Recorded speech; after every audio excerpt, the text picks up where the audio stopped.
Do you ever feel like since 2020 you've aged a little more than just the time that passed? Honestly, I feel like it's been more than 4 years as far as my aging is concerned. You look at pictures of me from 2019 and it's like a whole different person. It doesn't seem like just 4 years have passed. Hi, I'm Ehud. I'm an author. There's a link in the description below for my books if you're interested, but this is not what I'm here to talk to you about today. No, I am here to talk a little bit about 2020. I looked at some pictures of myself, and really I feel like I aged so much. And a lot of it had to do with the stresses related to the pandemic, naturally. And so I decided to go over some of my videos and pictures from that year, some of the stories I have to tell, and maybe share a little bit, chronicle, if you'd like, things I've been through. Because I feel like a lot of us carry still a lot of pain and a lot of trauma from that year that we don't share.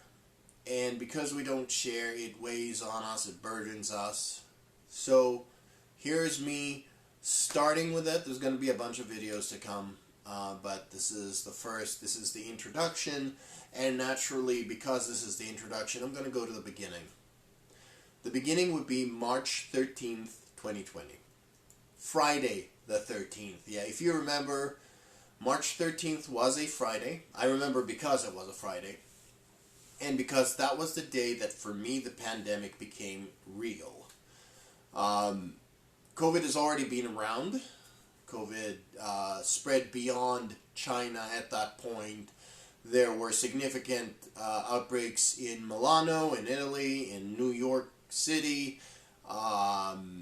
It has been declared a pandemic, and it was very scary because there wasn't a lot that was known about it at the time. There was the suspicion that it might be at least partially airborne. There was the suspicion that it might stay on surfaces for days or even weeks, which would make it very infectious. And there was the fear that the death toll could be as high as 10%. The mortality could be as high as 10%, which would basically mean you got 1 chance out of 10 to die if you get that bug. So a lot of that we know better now, but at the time that's what it looked like. And I was at the time working as a security officer in the hospital here in Grass Valley. I'm not a medical personnel, but I would be the first person that any potential COVID patient would interact with as they come in the door. How about that for a scary moment? And March 13th was the day where we got a phone call at the ER saying that a person who had recently came back from China, that was at the time, that was still one of the parameters for suspicion of COVID, was exhibiting cough, congestion, high fever, generally COVID symptoms. And it was a problem at the time. This is so early in the pandemic. Testing required a specialized facility. You had to wait between a week and 2 weeks until you actually got your results. It was very, very scary because you would not know whether or not you had COVID for a while. And the hospital did not have the facilities or ability to test for COVID, much less the ability to appropriately address COVID. It's a small rural hospital. The ER at the time had 18 beds, just 18. And we had one negative pressure room. Now, a negative pressure room is very important if you're dealing with a patient that potentially has an airborne disease. It uses a system of pressure that allows air in the door but does not allow the air to come out the door. The air would then circulate up through the vents where it would get sanitized before reintroduction to the rest of the facility.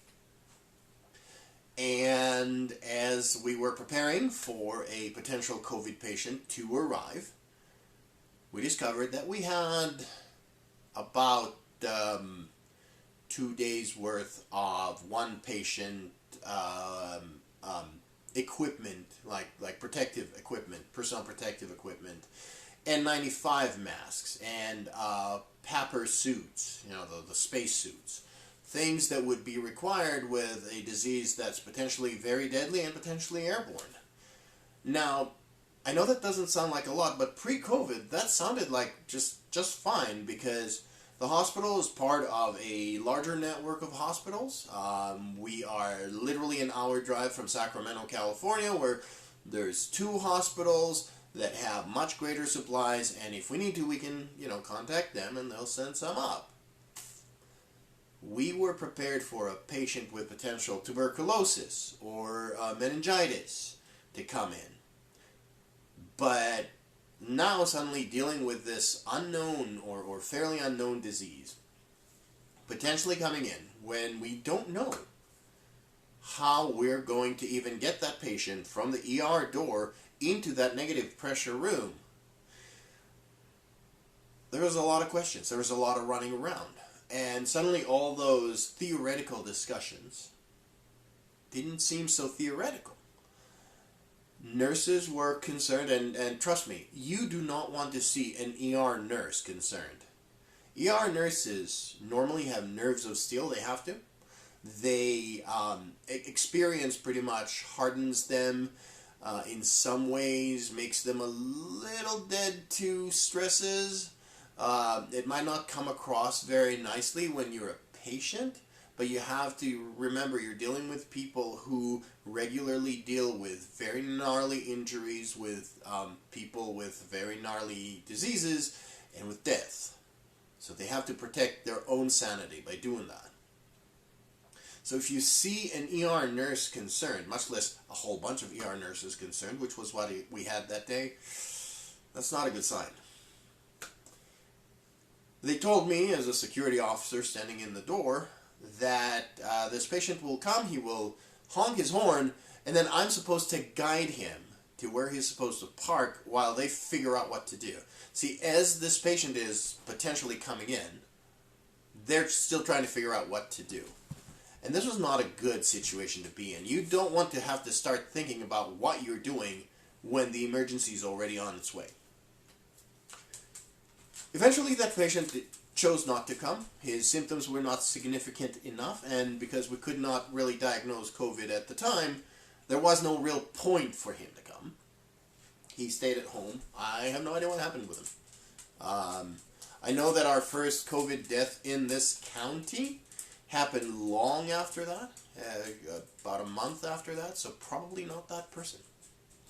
But it was very real, and for a couple of hours, everyone was on edge. And then we discovered some interesting issues with the hospital. Our supply of sanitizer, hand sanitizer, was not likely to be renewed anytime soon. We had an email come from up above for everyone to limit their use of sanitizer and just wash hands as much as possible.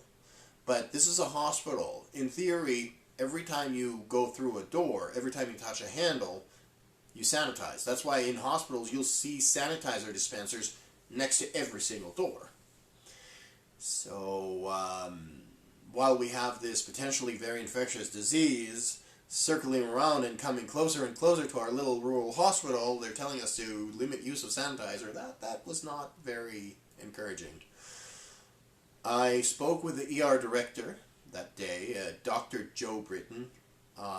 Joe is an amazing doctor. Honestly, I would trust him with my life. I've trusted him treating my wife, and he treated her very well and diagnosed a problem that she had, and he's amazing. So, Joe, if you happen to ever see this, you're an amazing guy, and I am really honored to have gotten to work with you.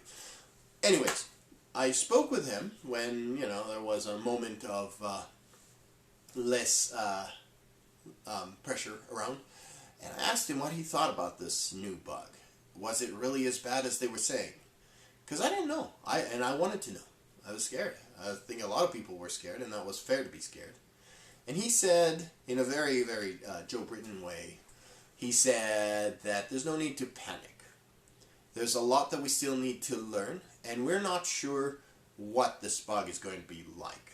But we have to learn, we have to adapt. It's probably not going to go away quickly. It's probably going to be with us months or even years.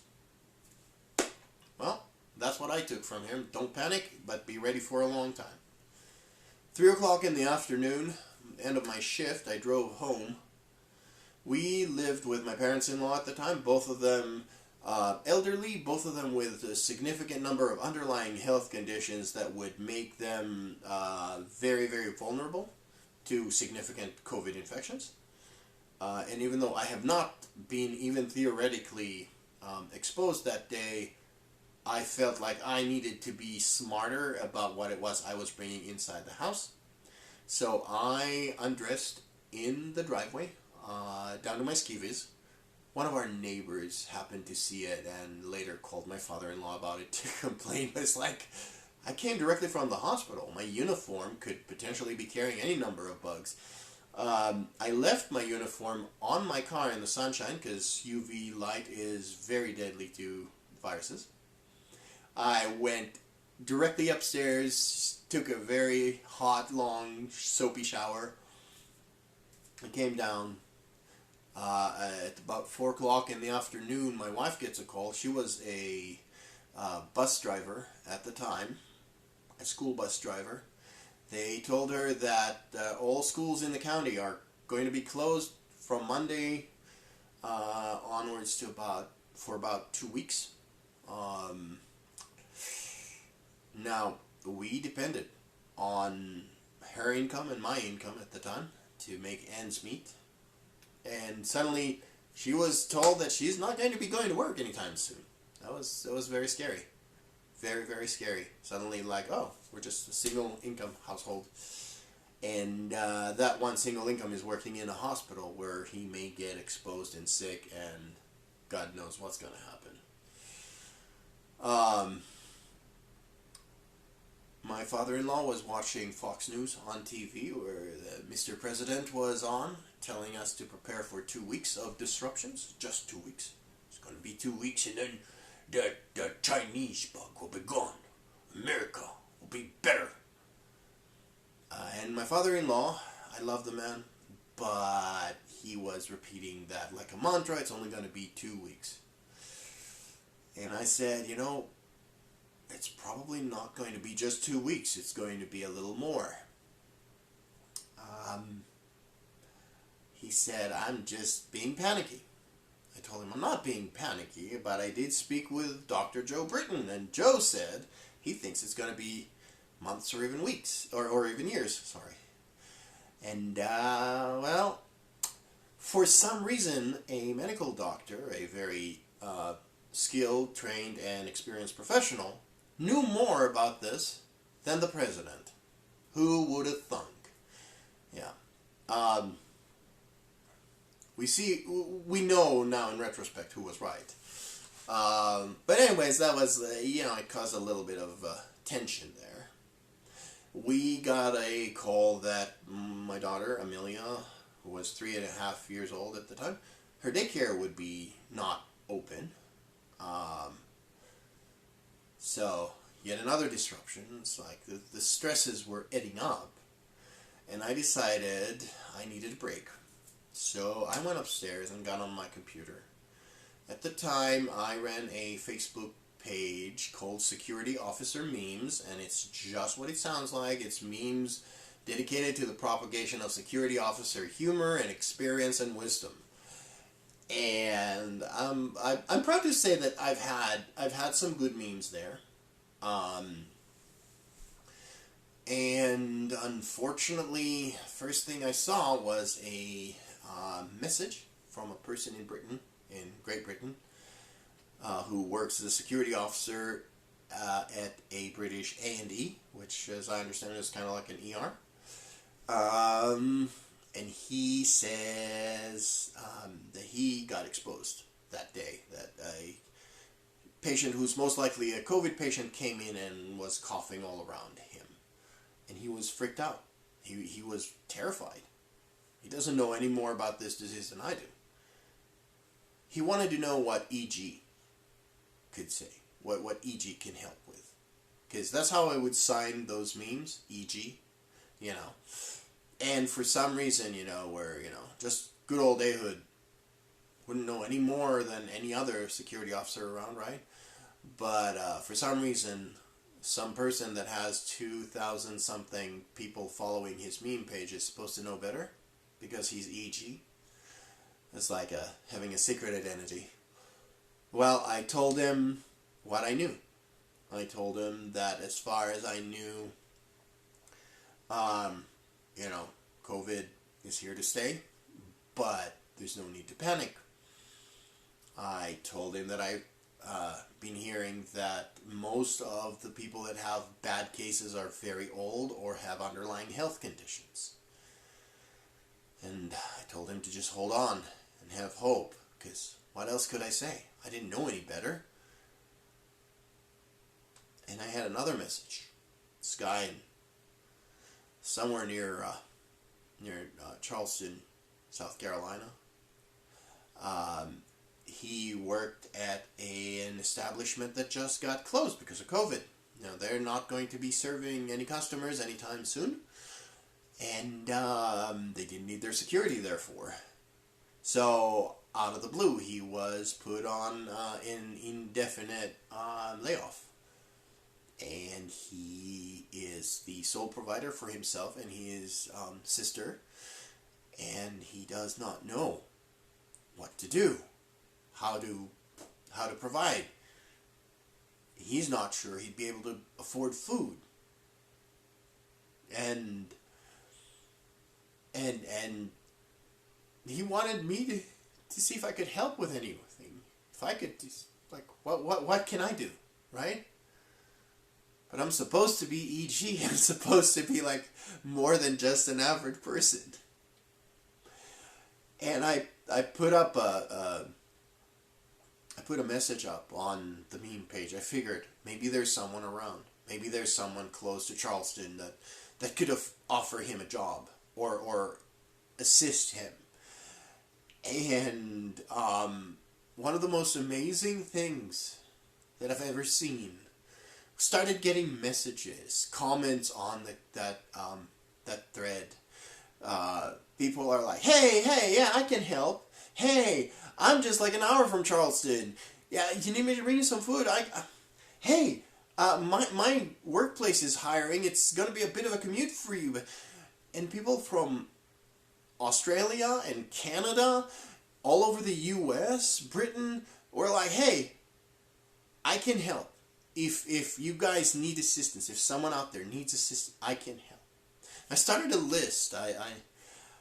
It was amazing. It was just people rose up, you know, like things seemed to fall apart and people came together, united only behind the fact that they were following this meme page. It was amazing. It really was. It was absolutely amazing. And that's how Friday the 13th of March 2020 ended for me, on a good note. Still kind of brings a tear to my eye when I think about it, because in all the fear and despair, there was just this huge beacon of hope in people.